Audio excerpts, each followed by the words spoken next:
আজকের topic ক্লাইমোগ্রাফ, geography প্র্যাকটিক্যালের খুবই গুরুত্বপূর্ণ একটি টপিক। এই ক্লাইমোগ্রাফের ধারণা দেন ব্রিটিশ আবহবিদ গ্রিফিথ টেলর। গ্রিফিথ টেলরের মতে ক্লাইমোগ্রাফ হলো এমন একটি গ্রাফ যেখানে দ্বাদশ বাহুযুক্ত একটি বহুভুজকে আমরা দেখতে পাই।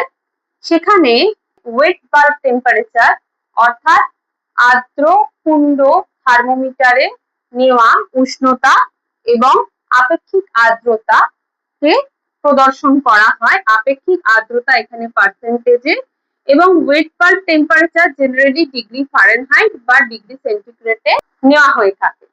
ক্লাইমোগ্রাফের মাধ্যমে গ্রিফিথ টেলর মোটামুটি 4টে চরম জলবায়ুকে নির্দেশ করেন এবং মাঝের অঞ্চলটি কমফোর্ট অঞ্চল হিসেবে দেখান।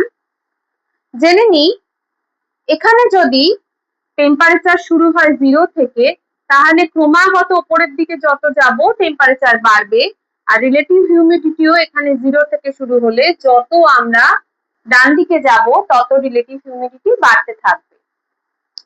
আচ্ছা, চলো জেনে নিই তাহলে এখানে যে 4 রকমের জলবায়ুর নাম দেওয়া আছে, নামগুলো একবার পড়ে নিই।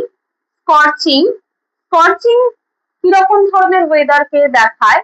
স্কর্চিং এ দেখো টেম্পারেচার এখানে যথেষ্ট হাই থাকবে, মানে এখানে কিন্তু টেম্পারেচার বেশি এবং রিলেটিভ হিউমিডিটি এখানে 0-র কাছাকাছি, তাই এই অঞ্চলটা উষ্ণ কিন্তু শুষ্ক।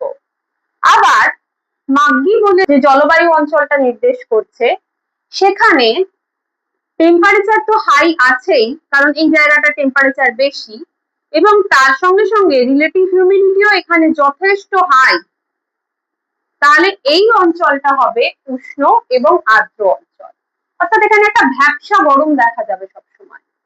আবার এই যে কিন, কিন, এই জলবায়ু বা এই আবহাওয়া কিরকম হয়?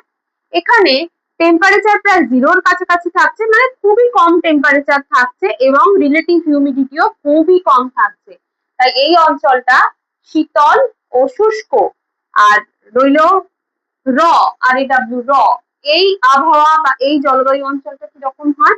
এখানে টেম্পারেচার খুবই লো, মানে এখানটাও শীতল কিন্তু হিউমিডিটি যথেষ্ট হাই, তার মানে এই অঞ্চলটা শীতল কিন্তু আর্দ্র।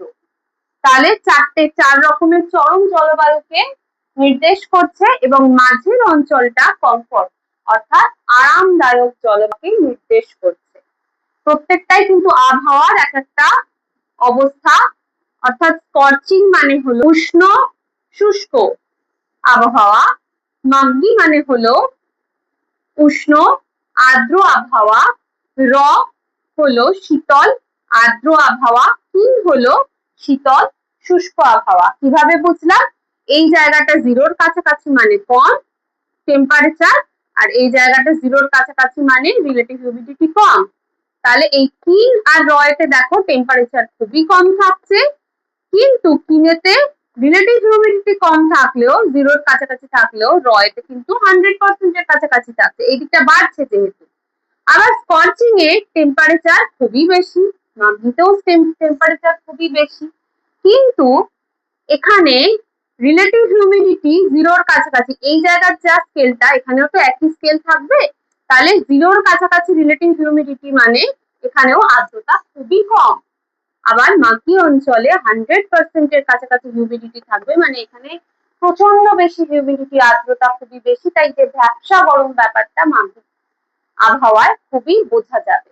এই ছিল আমাদের ক্লাইমোগ্রাফ এবং ক্লাইমোগ্রাফের গুরুত্ব হবে যেটা, এখানে আমরা যখন প্লট করব ডেটাগুলো দেখবো একটি নির্দিষ্ট অঞ্চলের 12 মাসের টেম্পারেচার এবং রিলেটিভ হিউমিডিটি দেওয়া থাকবে, 12 মাসের 12টা পয়েন্ট অর্থাৎ 12টা বাহু দ্বারা অ্যাড করা হবে।